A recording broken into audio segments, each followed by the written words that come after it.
India TV YouTube channel को subscribe करें और बेल आइकन दबाएं।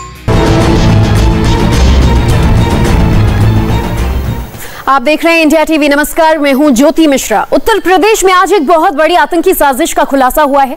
यह साजिश सीधा पाकिस्तान से डायरेक्ट की जा रही थी। हैंडलर पाकिस्तान में बैठा हुआ निर्देश दे रहा था और 2 आतंकी लखनऊ में ब्लास्ट की पूरी प्लानिंग कर रहे थे और उत्तर प्रदेश के कई शहरों में सीरियल ब्लास्ट की प्लानिंग हो चुकी थी। पकड़े गए आतंकियों से पूछताछ में पता चला है कि इनके पाकिस्तानी हैंडलर का नाम उमर अल मंदी है। दोनों आतंकियों को पाकिस्तान से सीधे निर्देश मिल रहे थे। लखनऊ के कई बड़े बाजारों में धमाके की साजिश थी।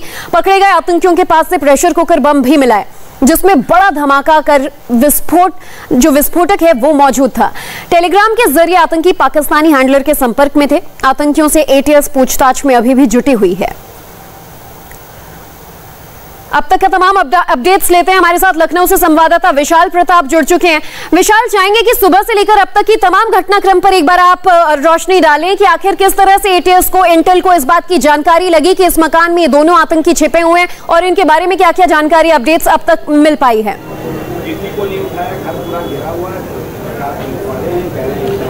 देखिए ज्योति, जम्मू कश्मीर में जो ब्लास्ट हुआ था उस ब्लास्ट की जांच कर रही थी एनआईए और आईबी। इस मामले में लगातार उसको सपोर्ट कर रही थी, इंफॉर्मेशन दे रही थी। इसी बीच जम्मू कश्मीर की जो ब्लास्ट हुआ था उसमें जो जांच बढ़ रही थी उसमें एनआईए को और आईबी को ये जानकारी मिलती है कि उत्तर प्रदेश की राजधानी लखनऊ के काकोरी और मलिहाबाद में कुछ ऐसे संदिग्ध हैं जिनका की कनेक्शन सामने आ रहा है ब्लास्ट में। और जब ये जानकारी पुष्ट हुई उसके बाद इस पूरी इंफॉर्मेशन के आधार पर जब आईबी ने इंफॉर्मेशन शेयर की एटीएस के साथ, एटीएस ने लोकल पुलिस इंटेलिजेंस के साथ पूरे इलाके में न सिर्फ सर्च ऑपरेशन किया बल्कि पूरे ऑपरेशन को अंजाम देने से पहले यहां की रेकी की गई है। और यह पता लगा है कि न सिर्फ काकोरी, जहां इस समय मैं मौजूद हूं, बल्कि मलिहाबाद इलाके में भी रेड की गई है। जानकारी यह मिली है कि लगभग जो यहां पर आतंकी छुपे हुए थे उनकी संख्या 3 से 4 हो सकती है, लेकिन जो गिरफ्तार किए गए हैं आतंकी उनकी संख्या 3 नहीं बताई जा रही है बल्कि 2 उनकी संख्या है। तो ऐसे में यह कहा जा सकता है कि 1 से 2 आतंकी अभी भी ऐसे हैं जो कि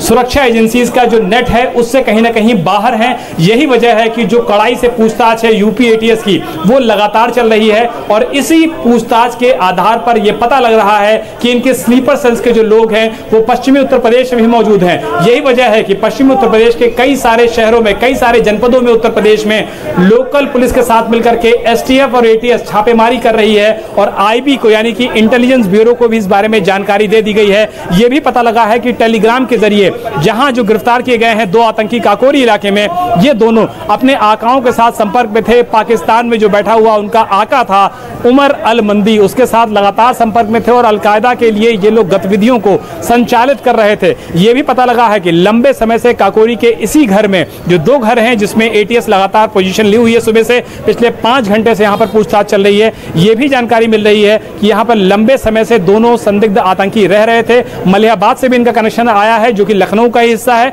और काकोरी से बामुश्किल 5 से 6 किलोमीटर पड़ता है। तो इंटेलिजेंस के साथ साथ आईबी के साथ साथ इंफॉर्मेशंस को शेयर किया जा रहा है और देश के अलग अलग हिस्सों में जितनी भी इंफॉर्मेशंस इस गैंग से जुड़ी हुई है, अलकायदा से जुड़ी हुई है, आतंकवादी संगठन से जुड़ी हुई है, वो सभी शेयर की जा रही है ताकि जल्द से जल्द इस पूरे कांड के पीछे जो असल सूत्रधार हैं उन तक पहुंचा जा सके। शाम को 5 बजे यूपी के ADG law and order Prashant Kumar इस मामले में प्रेस कॉन्फ्रेंस करेंगे और इस पूरे मामले की जो बारीकियां हैं वो बताएंगे। लेकिन जिस तरीके से बड़ी संख्या में इनके पास से विस्फोटक बरामद हुआ है, प्रेशर कुकर बम बरामद हुआ है, स्वचालित हथियार बरामद हुए हैं, तो ये बताने के लिए काफी है कि चुनाव से ठीक पहले उत्तर प्रदेश के माहौल को किस तरीके से अलकायदा खराब करना चाह रहा था, धार्मिक उन्माद फैलाना चाह रहा था, भीड़ भाड़ वाले इलाकों को टारगेट करना चाह रहा था, नेताओं की, राजनेताओं की हत्या करना चाह रहा था। और ऐसे में धार्मिक उन्माद फैला करके उत्तर प्रदेश के चुनाव से पहले उत्तर प्रदेश के माहौल को खराब करने की एक बड़ी योजना का भंडाफोड़ किया है यूपी एटीएस ने आईबी के सहयोग से। तो निश्चित तौर पर यह यूपी एटीएस के लिए एक बहुत बड़ी कामयाबी कही जा सकती है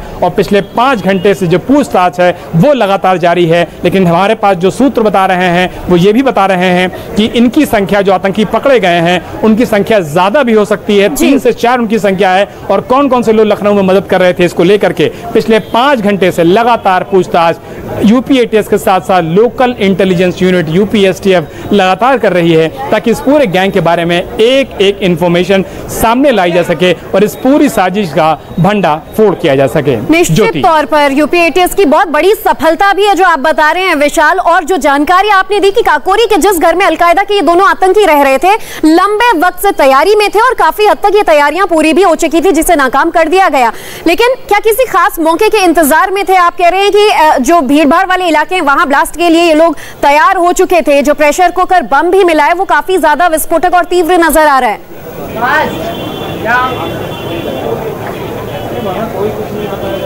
ज्योति, सबसे ज्यादा जो परेशान करने वाली बात है वो यही है कि भीड़ भाड़ वाले इलाकों में ये ऑलरेडी रह रहे थे और भीड़ भाड़ के जो बाजार होते हैं वो लखनऊ के इनके टारगेट पे थे। अपने आप पे समझा सकता है कि जो प्रेशर कुकर बम यहाँ से बरामद किया गया है वो लाइव बम था, जिंदा बम था, वो निष्क्रिय नहीं था। यही वजह है कि जब यूपी एटीएस यहाँ पहुंची है तो बॉम्ब डिस्पोजेबल स्क्वाड को यहाँ पर लाया गया है और यही वजह है कि बड़ी सफलता कही जा रही है यूपी एटीएस के लिए, क्योंकि अलकायदा के जो आतंकी गिरफ्तार किए गए हैं उनके पास से न सिर्फ बड़ी संख्या में विस्फोटक बरामद हुए हैं, लाइव बम बरामद हुए हैं, प्रेशर कुकर बम बरामद हुए हैं, बल्कि स्वचालित यानी कि ऑटोमेटिक हथियार भी बरामद हुए हैं। कौन लोग इनकी मदद कर रहे थे, कौन लोग लोकल तौर पे इनकी मदद कर रहे थे, किसके संरक्षण में ये लोग लखनऊ में रह रहे थे, कौन लोग इनको लॉजिस्टिक्स प्रोवाइड कर रहे थे, स्लीपर सेल्स के ये सदस्य थे या फिर इनका काम एक्टिव जिस तरीके से होता है आतंकियों की गतिविधियों को अंजाम देना, इन सब की जो जानकारी है वो यूपी एटीएस पूछताछ कर रही है।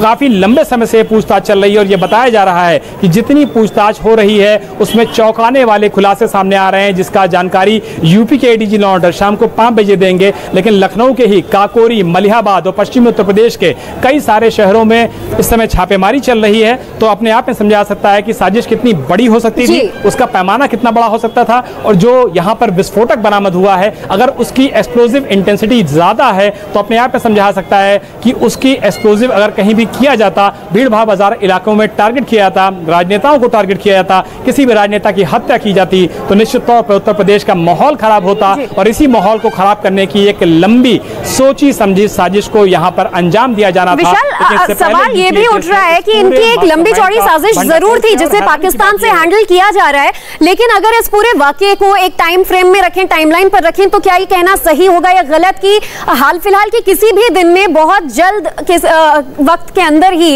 ये लोग इस ब्लास्ट को अंजाम देते अगर इनका आज पर्दाफाश नहीं होता, क्योंकि पश्चिमी उत्तर प्रदेश के तमाम स्लीपर सेल्स एक्टिव हो चुके हैं, जो जानकारी सामने आ रही है।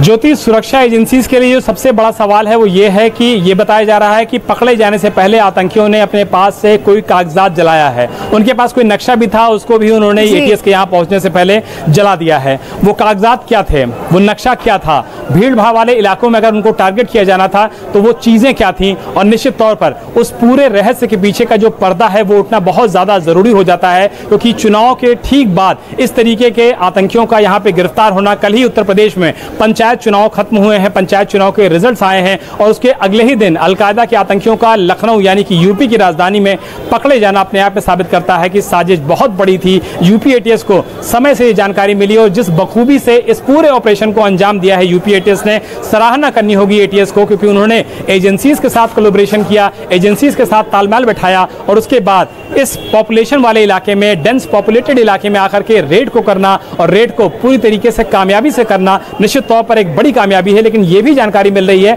कि 1 से 2 इनके ऐसे साथी हैं जो फिलहाल पकड़ में नहीं आए हैं और एजेंसीज के लिए उनका पकड़ना, उनको अपनी गिरफ्त में लेना सबसे ज्यादा महत्वपूर्ण हो जाता है, क्योंकि अभी जो खतरा है वो कहा जा सकता है टला तो जरूर है लेकिन वो पूरा नहीं टला है। यही वजह है कि पूरी साजिश के पीछे के जाना होगा, उसकी पूरा अनर्थ करना होगा और जो भागे हुए आतंकी बताए जा रहे हैं सूत्रों के मुताबिक उनको भी जल्द से जल्द गिरफ्तार करना होगा, ताकि इस पूरी साजिश के पीछे से जो मास्टरमाइंड है, सीमा पार से बैठ करके जो आतंक फैलाने की लखनऊ में, उत्तर प्रदेश में कोशिश कर रहे थे, उस पूरी साजिश का भंडाफोड़ हो सके, का भंडाफोड़ हो चुका है, उसकी साजिश का भंडाफोड़ हो चुका है। लेकिन आखिर उनकी मंशा क्या थी और कब इस मंशा को अंजाम देने की थी, ये एटीएस पता करने में लगी हुई है। क्योंकि जिस तरह से आज अगर इस पूरी कार्रवाई की गंभीरता को समझें तो एक बड़ी सफलता यूपी एटीएस के हाथ लगी है।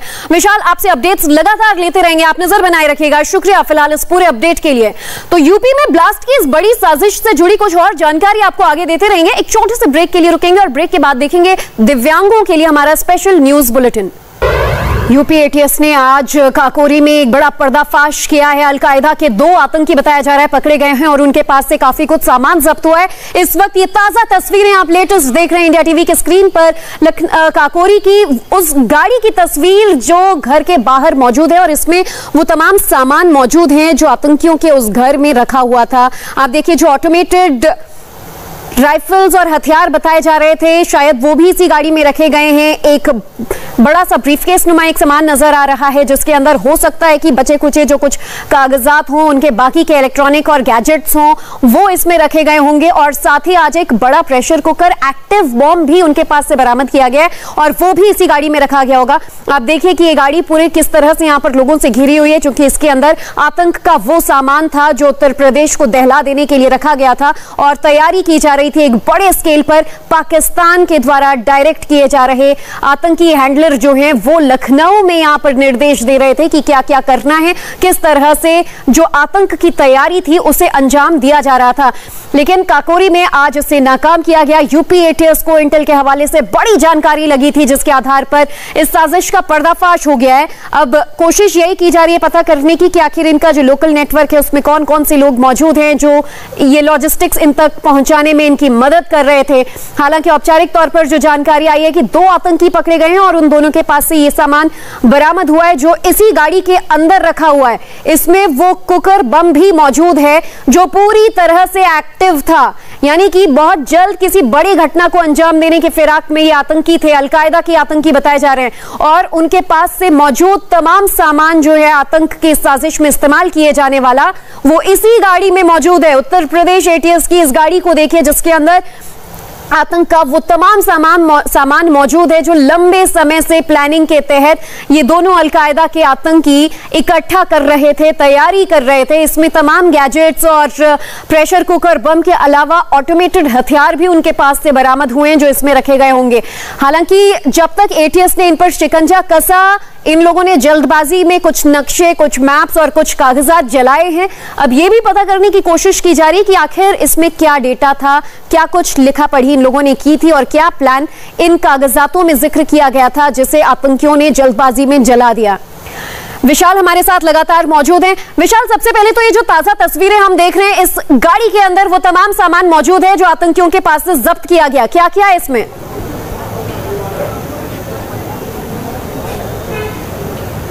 देखिए, लगातार जो पूछताछ है वो एटीएस कर रही है और अब से कुछ देर पहले यूपी एटीएस के जो जवान हैं वो अपने साजो सामान के साथ, यानी कि जो बॉम्ब डिस्पोजेबल स्क्वाड का सामान होता है, इक्विपमेंट होता है, उसके साथ इसी फ्लैट के अंदर गए थे जहां पर आप देख रहे हैं कि यूपी एटीएस के जवान लगातार मौजूद हैं। पिछले 5 घंटे से यहाँ पर जो जाँच है, इन्वेस्टिगेशन है वो चल रही है। साथ ही साथ जो अंदर लोग मौजूद हैं संदिग्ध आतंकी और अलकायदा के, उनके साथ साथ जो लोग मौजूद थे उनके साथ भी ये पूछताछ की जा रही है और ये बताया जा रहा है कि जो भी विस्फोटक मिल रहा है, जो भी जानकारियां मिल रही हैं, जो भी कागजात मिल रहे हैं, सभी को एटीएस अपने पास सीज कर रही है, पूछताछ के साथ सीज कर रही है। यानी कि अगर कोई भी उसको एक्सप्लोजिव मिला है तो इस एक्सप्लोजिव के लिए किसकी मदद ली गई, किसकी मदद से तैयार की गया। और सबसे हैरानी की बात यह है कि जो प्रेशर कुकर बम मिला है वो काफी ज्यादा हाईली एक्सप्लोजिव है। इस तरीके की हाईली एक्सप्लोजिव कंटेंट को कभी भी एक जहां असेंबल करना आसान नहीं होता है, बहुत ज्यादा टफ होता है। इसके लिए बहुत ज्यादा ट्रेनिंग की और ऐसे हार्डकोर ट्रेनर्स की जरूरत होती है,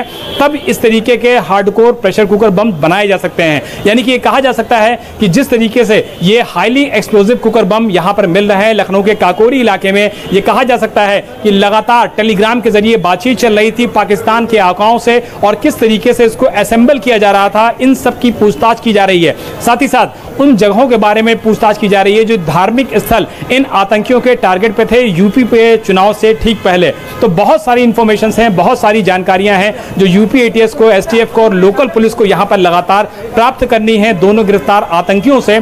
इसके अलावा यह भी पता करना है कि लॉजिस्टिक्स कौन प्रोवाइड कर रहा था, लोकल स्तर पर विशाल सवाल ये भी उठ रहा है, कुछ तस्वीरों में हम हलचल भी देख रहे हैं कि धीरे धीरे तेज होती जा रही है। ये गाड़ी भी बाहर पूरी तरह से, आप कह रहे हैं कि जो एटीएस ने सीज किया वो उनसे पूछताछ के बाद इसमें रखा जा रहा है, गेट खुल रहा है, पुलिसकर्मी यहाँ पर ज्यादा तादाद में मौजूद हैं।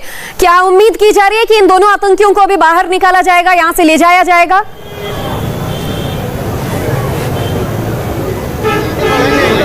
देखिए ज्योति, ये उम्मीद तो पिछले कम से कम हम 1.5 से 2 घंटे से कर रहे हैं। कई बार गाड़ियों को लगाया भी गया, एटीएस की जो सफारी गाड़ी यहाँ पे आई हुई है उसको भी गेट पे लगाया गया। ऐसा लगा कि अब किसी भी वक्त दोनों गिरफ्तार आतंकियों को यहाँ से एटीएस लेकर के अपने मुख्यालय जाएगी और उसके बाद कल तक का एटीएस के पास टाइम है कि वो संबंधित जो कोर्ट है वहाँ पेश कर सकती है दोनों गिरफ्तार आतंकियों को। लेकिन अभी भी उनको नहीं निकाला गया है। अभी भी जो भीड़ है वो लगातार यहाँ पर जारी है और रह के आप देख सकते हैं कि जो पुलिस के जवान हैं वो ये कोशिश कर रहे हैं कि यहाँ से जो लोग मौजूद हैं उनको किनारे किया जा सके किसी भी तरीके के संभावित खतरे को देखते हुए। लेकिन ज्योति देखिए, लाइव तस्वीरें मैं आपको दिखा रहा हूं कि इस समय यूपी एटीएस की एक गाड़ी को यहां पर लगाया गया है और वो गाड़ी अब लगभग यहां से निकलने के लिए तैयार है। वहां पर जितने भी चीज़ों को मौके से जब्त किया गया है, जो कागजात मिले हैं, जो नक्शे मिले हैं, उन सभी को यहां पर ले लिया गया है और अब ये उम्मीद की जा रही है कि किसी भी वक्त ये सफारी गाड़ी जो कि यूपी एटीएस के जवान अपने साथ लेकर के आए हैं, ये निश्चित तौर पर अब निकलने के लिए तैयार है। इसमें काफ़ी ज़्यादा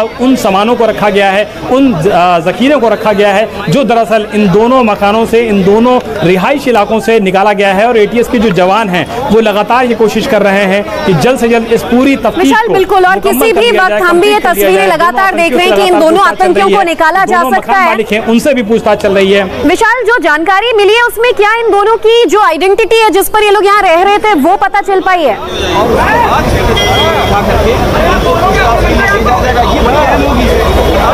देखिए ज्योति, मैं आपको बता दूं कि जो यूपी एटीएस के सोर्सेज हैं वो ये बोल रहे हैं कि काफ़ी लंबे समय से ये दोनों यहाँ पर रह रहे थे। काकोरी इलाका है, लखनऊ का आउटर इलाका है, हरदोई जाते समय ये रास्ता पड़ता है और सबसे महत्वपूर्ण बात यह है कि यहाँ से मुश्किल से 5 से 6 किलोमीटर की दूरी पर मलिहाबाद का इलाका लगना शुरू हो जाता है, जिसको कि मैंगो बेल्ट के तौर पर भी जाना जाता है उत्तर प्रदेश की राजधानी लखनऊ के लिए। ये भी बताया जा रहा है कि इन दोनों का कनेक्शन मलिहाबाद से आया है और इसी वजह से यूपी एटीएस ने न सिर्फ काकोरी के इन दोनों घरों में बल्कि मलिहाबाद में भी रेड की है और वहां पर भी बताया जा रहा है कि कुछ महत्वपूर्ण दस्तावेज एजेंसीज के हाथ लगे हैं। कश्मीर का क्या कनेक्शन है, क्योंकि कश्मीर के ब्लास्ट के बाद ही एनआईए समेत जो इंटेलिजेंस एजेंसीज हैं उनको इस बात की जानकारी मिली थी कि लखनऊ में रहने वाले से लेकर इनके हर उस पहलू की जानकारी पर आज देखना होगा कि क्या यूपी पुलिस जो है वो आज प्रेस कॉन्फ्रेंस करेंगे शाम 5 बजे और भी जानकारी दी जाएगी। तब तक विशाल आपके पास लगातार पहुंचेंगे और अपडेट्स लेते रहेंगे, लेकिन फिलहाल एक छोटे से ब्रेक के लिए रुकते हैं। नमस्ते, मैं हूं मीनाक्षी जोशी। वीडियो और खबरों से अपडेट रहने के लिए India TV YouTube channel subscribe करें, बेल आइकन दबाना ना भूलें। जुड़े रहें इंडिया टीवी के साथ।